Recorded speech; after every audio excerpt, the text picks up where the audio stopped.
They offered us the stars, we took them anyway. The great amphitheater of Nexus Prime stretched across 3 kilometers of polished crystalline floors, its bioluminescent walls pulsing with the ambient thoughts of 1,000 different species. Representatives from every corner of the galaxy had gathered for what many considered the most important session in the Council's 12,000-year. History Ambassador Veltar of the Hegemony adjusted his ceremonial robes.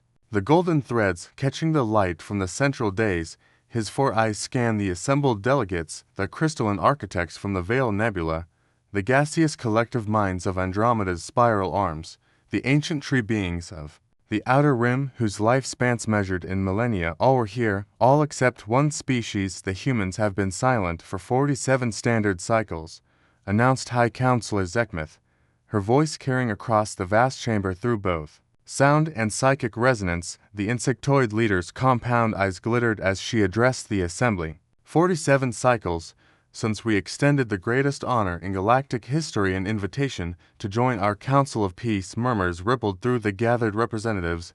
The Velinary delegation clicked their mandibles in Mehmet passed for nervous laughter among their kind. The floating orbs of the essence touch dimmed slightly, broadcasting waves of confusion and mild irritation. Ambassador Veltar rose from his seat, his movements fluid despite his imposing 3-meter frame. High Counselor, if I may, the Hegemony has monitored the humans' homeworld during this period. Their response to our generous offer has been peculiar. How? The voice belonged to First Speaker Omrak of the Stellar Confederation, a being of pure energy contained within an environmental suit. They continue their daily routines, commerce, art, scientific research, even their primitive forms of entertainment. It is as if our invitation never reached them at all. Veltar's secondary arms gestured dismissively. Perhaps their communication arrays are more primitive than our xenobiologists initially assessed. High Counselor Zekmith's wings buzzed, a sign of deep contemplation among her species. Our message was delivered through 17 different communication protocols, including direct neural interface, quantum entanglement messaging, and even primitive electromagnetic broadcasting on their standard frequencies. They received our invitation. Ambassador, the question, why they choose to ignore it. The chamber fell silent. In 12 millennia of galactic civilization, no species had ever ignored a council invitation. The very concept was foreign to beings who had spent thousands of years building a cooperative society based on mutual respect and shared wisdom. Perhaps, ventured Sage Coldrith of the academic worlds, his ancient voice carrying the weight of centuries, we should examine what we know of human nature. Their species is remarkably young. They have only achieved interstellar travel within the last 50 of their years. Their first contact protocols, their diplomatic experience, their understanding of galactic civilization, all of it is still in its infancy or not, interjected War Chief Thakmer of the warrior clans, his scarred carapace reflecting the chamber's lights. They possess nuclear weapons, kinetic orbital platforms, and what our scouts report as an unsettling enthusiasm for military innovation. A species that ignores the Council while building weapons deserves careful observation. The murmurs grew louder. Several delegates began speaking in their native tongues, creating a cacophony of clicks, whistles, harmonic frequencies, and psychic emanations that filled the great chamber with anxiety. High Counselor Zekmith raised her primary arms, calling for order. The question before us today is not whether humanity's silence represents rudeness, technological limitation, or potential threat. The question is how we, as a council dedicated to peace and cooperation, should respond to a species that appears to exist entirely outside our established frameworks of interaction. We could send a larger delegation, suggested Ambassador Veltar. Perhaps a more impressive display of our technological capabilities would encourage a response, or, countered First Speaker Omrak, his energy form flickering with thought. We could consider that their silence itself is a response. In the mathematics of communication theory, the absence of signal can be as meaningful as its presence. The debate continued for hours. As was traditional in council sessions, every viewpoint was heard. Every concern addressed. The contemplative orders spoke of patience and wisdom. The trade guilds worried about economic implications. the scientific collectives theorized about human psychology and cultural development patterns, but, as the debate wore on, uncomfortable truth began to emerge. For all their collective wisdom, for all their thousands of years of experience in diplomacy and first contact protocols, none of them truly understood what human silence meant. Finally, as the chamber's lights dimmed to signal the end of the formal session, High Counselor Sekhmet made her pronouncement. We will send one final message to the human homeworld, direct, simple, impossible to misunderstand or ignore.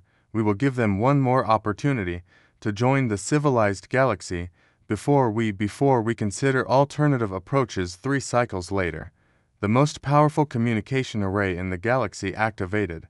Built by the combined efforts of 47 species over the course of 2 centuries, the Nexus transmitter could punch through dimensional barriers, overcome temporal distortion, and deliver messages across distances that challenged the very concept of space-time. That message was crafted with equal care. Linguists from the academic worlds had studied every human language, dialect, and communication pattern available. Psychologists from the empathic orders had analyzed human cultural responses and emotional triggers. Even the warlike Thakmer had contributed insights into human military thinking and defensive psychology. Transmission lasted for exactly 17 minutes and 43 seconds. It was broadcast on every frequency humans had ever used, delivered in their dominant languages, accompanied by mathematical proofs and scientific principles that any technologically advanced species would recognize as universal truths. Message was simple. People of Earth, the Galactic Council extends final invitation. Join us in peace, prosperity, and wisdom. We offer technology beyond your current understanding. We offer knowledge accumulated over 12 millennia. We offer protection from the dangers that exist in the dark spaces between stars. We await your response. The transmission included detailed star charts showing the locations of inhabited worlds, samples of advanced technologies that could revolutionize human civilization, and even artistic works from hundreds of different cultures. A gallery of galactic achievement spanning thousands of years. Then they wait in Earth. The message was received simultaneously by every radio telescope, communication satellite, and electronic device capable of signal reception. Government facilities around the world registered the transmission. Military installations went to high alert. Scientists worked frantically to decode and analyze the databit. The official response from humanity was the same as it had been for nearly 50 cycles. Silence. However, this time, the Council's monitoring stations detected something different. Human activity increased dramatically in the cycles following the transmission. Their industrial output spiked, their scientific research accelerated, their military production expanded. But still, no response. They are preparing for something, reported Chief Observer Nalvin from the monitoring station at the edge of the Sol system. Resource extraction from their asteroid belt has increased by 400%. They are constructing new orbital installations at an unprecedented rate. Their communication networks are experiencing massive data transfers, but all on internal channels. High Counselor Sekhmet studied the reports with growing unease. Preparing for what? Are they planning to respond with some grand gesture, a display of their own capabilities? Unknown, High Counselor, but there is something else. Our deep space sensors have detected anomalous readings from several locations throughout their solar system. The energy signatures are unfamiliar. The council chambers erupted in concerned discussion. An unfamiliar energy signature from a species that had been silent for nearly 50 cycles was troubling on multiple levels. Could they be developing new weapons? War Chief Thakmer leaned forward, his battle scars seeming to deepen in the chamber's shifting lights. Or perhaps new communication technology, suggested Sage Coldrith. They may be preparing a response that will surprise us all. But Ambassador Veltar had studied human behavior more closely than most. I propose a different interpretation. What if their silence is not due to inability or rudeness? What if it represents a fundamentally different approach to galactic relations? The chamber quieted. The ambassador continued. Consider this. We have offered them everything we believe a young species would desire: technology, knowledge, protection, membership in our civilization, yet they continue to develop their own technology. conduct their own research, build their own defenses. What if they simply don't want what we're offering? The concept was so alien, too. The Council's experience that many delegates simply stared at Veltar in confusion. The idea that a species would reject the benefits of galactic civilization was almost incomprehensible. That's impossible, declared first speaker Omrak. Every species seeks advancement, seeks safety, seeks knowledge. It is a universal constant, is it? Veltar challenged, or is that simply what we've always assumed because every species we've encountered has agreed to join us? The question hung in the air like a toxic cloud for the first time in millennia. The Council faced the possibility that their fundamental assumptions about intelligence, civilization, and progress might be incomplete if the answer came not from Earth, but from the void itself. Council monitoring stations throughout the galaxy began detecting unusual activities in previously empty regions of spaceships, if they could be called ships, appeared at the edges of systems, conducted brief surveys, then vanished into hyperspace before any Council vessel could intercept them. These craft bore no resemblance to known human technology. They were larger, faster, and incorporated design principles that suggested a completely different approach to space travel. More disturbing still, they operated with a level of stealth that challenged even the Council's most advanced detection systems. They're mapping our territory, War Chief Thakmer reported grimly to an emergency session of the Council leadership. Systematic surveys of our border systems, our trade routes, our defensive installations. This is reconnaissance, not exploration. High Councilor Zekmith's wings beat rapidly with agitation. But this makes no sense. The humans we've observed on Earth barely have the capability for interstellar travel. How could they have developed such advanced vessels? The answer came from an unexpected source. Chief Observer Nilvan, monitoring from the Sol System's edge. High Councilor, I request permission to share classified observations from the past 50 cycles. Granted. The humans never stopped working from the moment we delivered our first invitation. They began the largest mobilization of resources and intellect in their species history.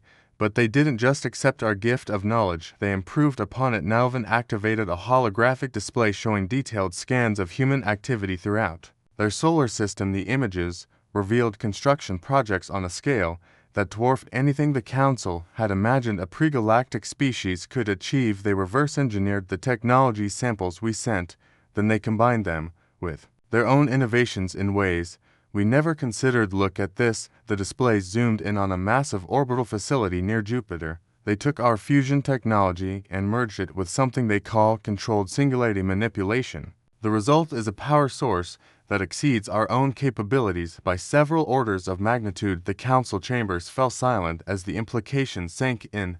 They've been using our gifts as a starting point for their own technological revolution, Nilvan continued, and they've been sharing nothing with us in return.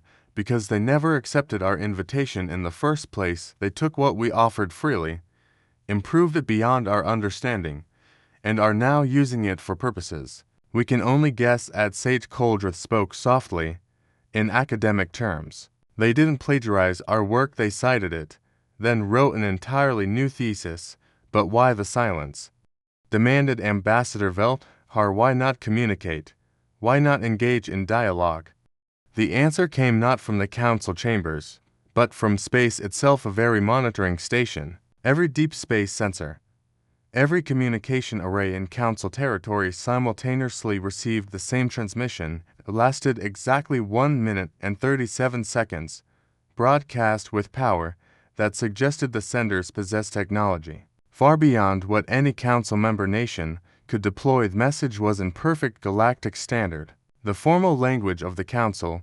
We received your invitations, we considered your offer, we choose independence, we do not seek conflict, but neither will we accept subjugation disguised as cooperation. You have your civilization, we will build our own. Interference will be met with appropriate response. The transmission cut off, leaving the Council chambers in stunned silence. Subjugation, sputtered Ambassador Veltar. We offered them partnership. Partnership, came a new voice, broadcast through the same channels the humans had just used. Implies equality. Your invitation was to join your Council, follow your laws, adopt your customs, accept your version of civilization. You offered to uplift us to your level. You never asked if we wanted to be uplifted. High Counselor Zekmeth realized they were in direct communication with humanity for the first time. Who are you? You speak for your entire species. I am Admiral Sarah Chen, representing the Terran Colonial Union, and no, I don't speak for our entire species. Humans don't work that way, but I speak for enough of us to make this conversation meaningful. Admiral Chen, the High Counselor said carefully, we meant no offense. The Council has always believed that sharing knowledge and technology benefits all species. Your intentions were noble, your assumptions were not. Chen's voice carried across the vast distances. With crystal clarity, you assumed we would want to be junior partners in your civilization. You never considered that we might prefer to be equal partners in our own war. Chief Thakmer activated his communication array. Human, your species' silence and recent activities suggest hostile intent. The Council has maintained galactic peace for 12 millennia. We will not allow that peace to be threatened by a single stubborn species. The response came not in words, but in action. Every Council ship within 50 light-years of Earth simultaneously received detailed scans of their own vessels, not external scans, internal ones. Complete schematics of their engines, weapons, life support systems, even the personal quarters of individual crew members. Scans had been taken without any of the ship's sensors detecting the scanning process. This is impossible, whispered Chief Observer Nilvan, studying the readings from his own station. They scanned through our shields, our hulls, our defensive systems, without triggering a single alarm. Admiral Chen's voice returned. War Chief Thakmer, you mentioned our stubborn nature. You're right. When humans decide to do something, we tend to be very thorough about it. We've spent 50 cycles studying your technology, your tactics, your civilization. We know your capabilities better than you know ours. This is an act of war. Thakmer roared. No, Chen replied calmly. This is a demonstration. An act of war would look different. Space around the Council's border systems suddenly filled with signatures. Hundreds of human ships decloaked simultaneously, having apparently been observing Council activities for an unknown period of time. Each vessel was larger and more heavily armed than anything in the Council fleets, but they made no aggressive moves. They simply waited. You've been watching us, High Counselor Zekmeth said, her voice barely above a whisper. We've been learning. Admiral Chen corrected. Humans are natural students. Counselor, when presented with new information, we absorb it, analyze it, then improve upon it. 50 cycles ago, we couldn't travel between stars. Today, our technology exceeds yours in most relevant categories. That's not because we're superior, it's because we approach the problem differently. How? Sage Coldrith asked, his scientific curiosity overwhelming his diplomatic concerns. You built your civilization on consensus. Every decision requires agreement from hundreds of species, thousands of representatives, countless committees and oversight groups. That create stability, but it also creates stagnation. Your technology has barely advanced in the past 1,000 cycles because innovation requires risk, and risk requires the ability to act quickly. Chen paused before continuing. Humans don't consensus build the way you do. We argue, we compete, we take risks. When you gave us samples of your technology, we didn't form committees to study them carefully. Over decades, we had 10,000 different research groups attacking the problems from 10,000 different angles simultaneously. Most of them failed, but the ones that succeeded created breakthroughs you never imagined. Ambassador Veltar spoke carefully. Admiral Chen, what do humans want from this situation? What would constitute a satisfactory resolution? Nothing from you. That's what we've been trying to communicate through our silence. We don't want to join your council. We don't want to be protected by your fleets. We don't want to follow your laws or adopt your customs. We want to be left alone to build our own civilization, and if the council cannot accept that, War Chief Thakmer asked. Space around the council border systems suddenly became much more crowded, not with ships, with installations. Massive defensive platforms decloaked, revealing that humans had been constructing fortifications throughout the region for cycles without the Council's knowledge. Then we'll protect our independence. Admiral Chen said simply, we don't want war, Counselor, but we're prepared for it in ways You can't imagine human civilization was built through conflict. We've spent our entire history fighting each other, conquering challenges, overcoming obstacles. War isn't alien to us, it's how we've always solved problems. The implications hit the council leadership like a physical blow.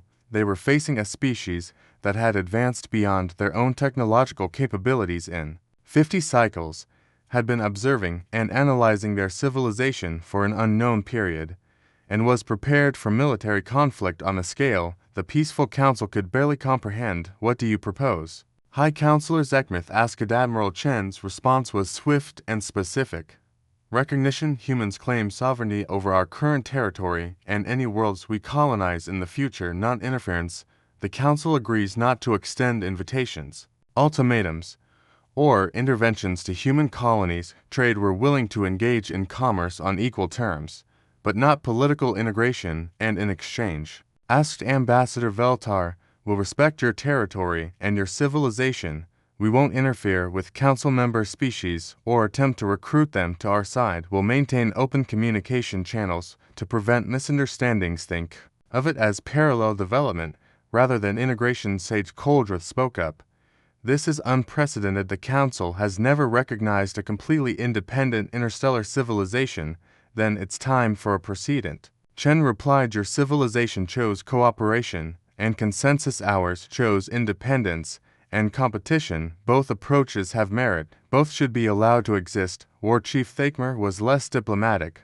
Human, your species numbers in the billions, but the Council represents trillions of beings across thousands of worlds. Do you truly believe you can maintain independence against such odds? War Chief, you're thinking in terms of traditional military mathematics, but you're not facing a traditional opponent. Admiral Chen's voice carried a hint of something that might have been amusement. Humans don't fight fair. We don't honor established rules of warfare.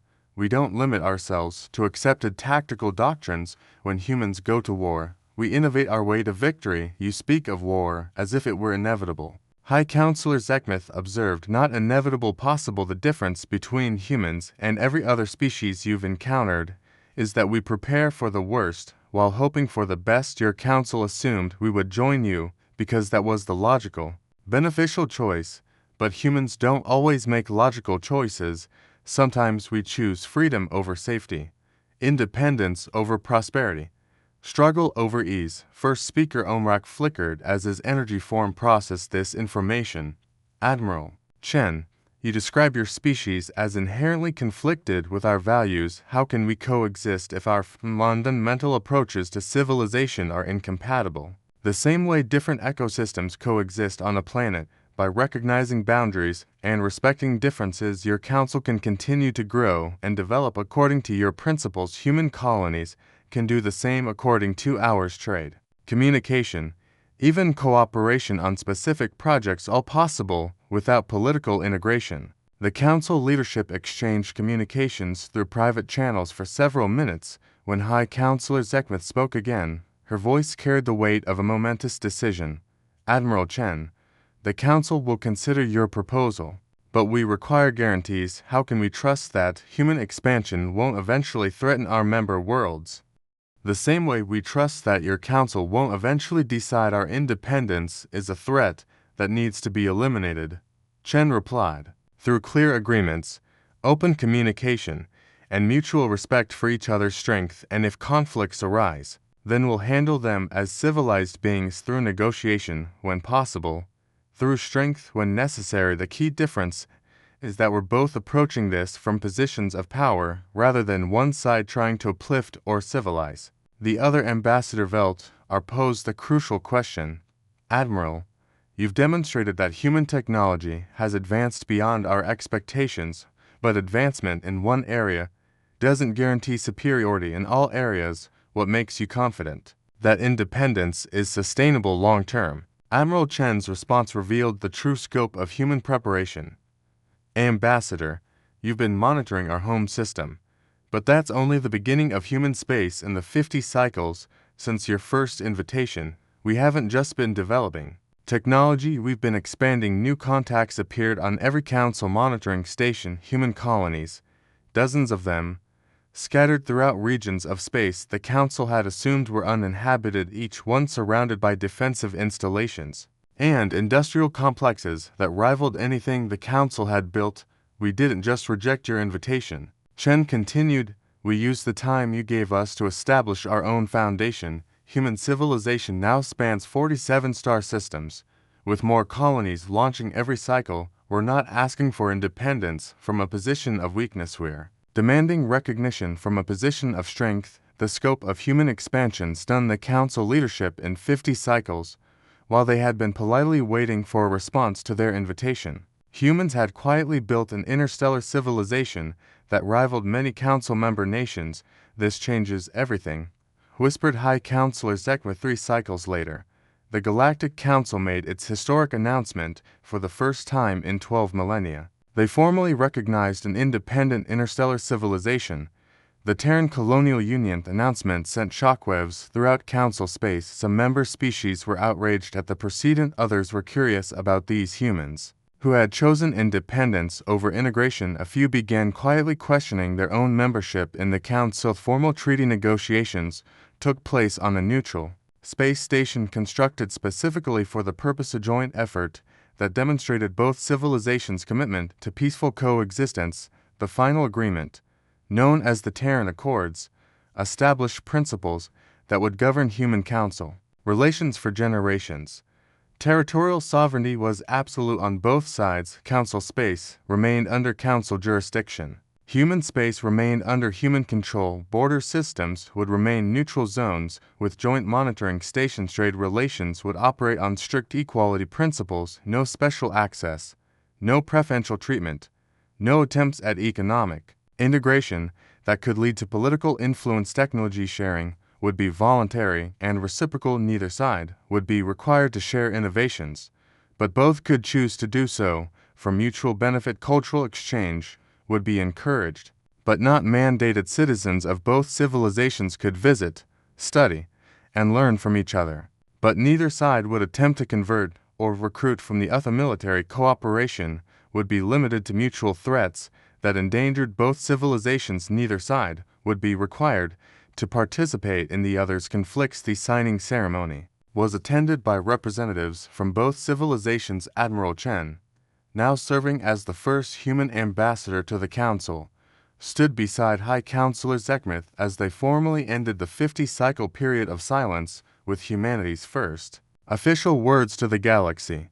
The Terran Colonial Union acknowledges the Galactic Council as equals in the endeavor of interstellar civilization. We look forward to a future of mutual respect, beneficial trade, and peaceful coexistence between our peoples. High Counselor Zekmith's response was equally historic. The Galactic Council recognizes the Terran Colonial Union as a sovereign interstellar civilization. We welcome you not as junior partners, but as equals in the great work of bringing peace and prosperity to the galaxy. Years later, scholars from both civilizations would study the events that came to be known as the Silent Response. The humans had taught the galaxy a fundamental lesson: that civilization itself could take multiple forms, that cooperation and independence were not mutually exclusive, and that sometimes the most powerful response to an invitation was simply to decline. If Council learned that their assumptions about universal desires for integration and uplift were not as universal as they had believed, some species preferred to forge their own paths. Even when offered easier alternative, Ashunity learned that strength and independence were not enough. They also required wisdom and restraint to avoid conflicts that would benefit no one. But perhaps the most important lesson was learned by both sides: that the galaxy was large enough for multiple approaches to civilization, and that diversity of thought and culture was not a weakness to be overcome, but a strength to be celebrated. Silence had ended, but its message would echo through the stars for generations. Sometimes, the most profound communication is knowing when not to speak, and the most powerful choice is the decision to remain free. In the depths of space, human colonies continued to grow and develop according to their own principles. In Council space, member species continued their ancient traditions of cooperation and consensus, and between them, along the neutral borders, trade ships and diplomatic vessels carried goods, ideas, and friendship between two civilizations that had learned to respect each other precisely because they chose to remain different. The galaxy had room for both dreams.